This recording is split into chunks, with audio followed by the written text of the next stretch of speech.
আসসালামু আলাইকুম দর্শকরা। তো আমাদের জলসাতে ছোটো ছোটো বাচ্চারা নাটকে অংশগ্রহণ করেছে, তো তাদের নাটকগুলো এখন আমি আপনাদের তুলে ধরবো। আপনারা মনোযোগ সহকারে দেখবেন, অবশ্যই আপনাদের ভালো লাগবে। তো এখন নাটক শুরু হয়ে গেল, আমি আপনাদের দেখাচ্ছি। কি হয়েছে তোমার আবার সাত সকালে? বলছিলাম এক কাপ চা দিবি মা?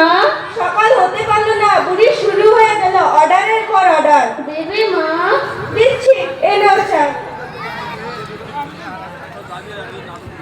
যা, কাপটাও পড়ে গেল। কিসের জন্য আওয়াজ শুনলাম দেখি একটু। আচ্ছা, কাপটাও ভেঙে দিলে, হাতে শক্তি নেই বুঝি? তা চা খাওয়ার কিসের এত নেশা? আজ থেকে ঘরের কাজে হাত লাগা, যেমন বাসন মাজা, কাপড় কাচা, ঘর ঝাড়ু দেওয়া।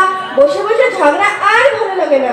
আল্লাহ, তুমি আমাকে দুনিয়ায় কেন রেখেছো? আমার আর বৌমার অত্যাচার ভালো লাগছে না। আল্লাহ, বৌমা, ও বৌমা, আমার খুব কষ্ট হচ্ছে। মা, এক গ্লাস পানি এনে দিবে?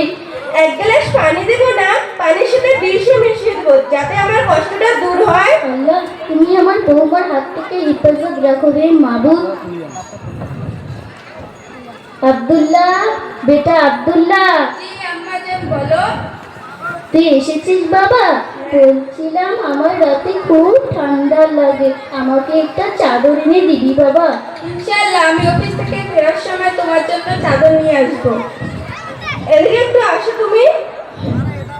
কি হয়েছে বলো শাকিলা?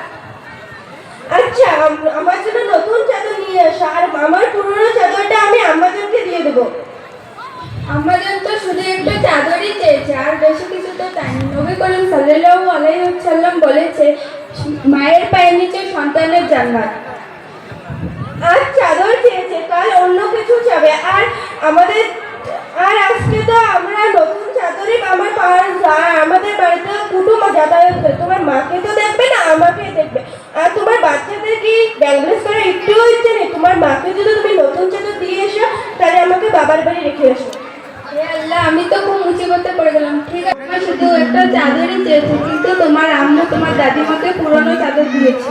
দাদিমা, তুমি আমায় আমার পুরনো চাদরটা দিয়ে দাও। একই করছে আমজাদ, ওই পুরনো চাদর তোমার দাদিমাকে তুমি দিয়ে দাও। আমি এটা দু টুকরো করলাম, এক টুকরো আমার দাদিমাকে দিয়ে দেবো, আর এক টুকরো আমার কাছে রেখে দেবো। ওই টুকরো দিয়ে কি করবি বাবা? আমি তোমাকে দিয়ে দেবো। সেদিন তুই আমাকে দিতে পারবি আমজাদ? হ্যাঁ, যেমন তুমি বলতে আমার আব্বু আমার দাদিমাকে এই পুরনো চাদর দিতে পারলো, সে যখন আমার স্ত্রী হবে তাকে তো আমি এই চাদরটা আমাকে দিতে বলবে, আমি তখন আমার তোমাকে দিয়ে দেবো।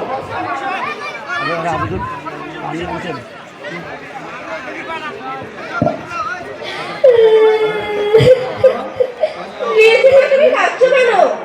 ভাবি আমাকে বাড়ি থেকে বার করে দিয়েছে। কিসের জন্য ভাবি তোমাকে বার করে দিল? তো দাদার কাছে একটা সোয়েটার চাইছে, তার জন্য। কেন, দাদা তোমাকে সামান্য 150 টাকা ছেড়ে তোমাকে এনে দিতে পারবে না? না। কেন? কে জানে। ও আচ্ছা, আমি তো খুব ভুল করে ফেলেছি আমার শাশুড়ি মার কাছে। আমাকে ক্ষমা করে দিও মা। আমার কাছে কেন ক্ষমা চাইতে? শাশুড়ি মার ওখানে যে ক্ষমা চা। আমাকে ক্ষমা করে দিও মা। তোমাকে তো আমি কতদিনই ক্ষমা করে দিয়েছি বৌমা। আসসালামু আসসালামু আলাইকুম। আপনারা অবশ্যই কমেন্ট করে বলবেন।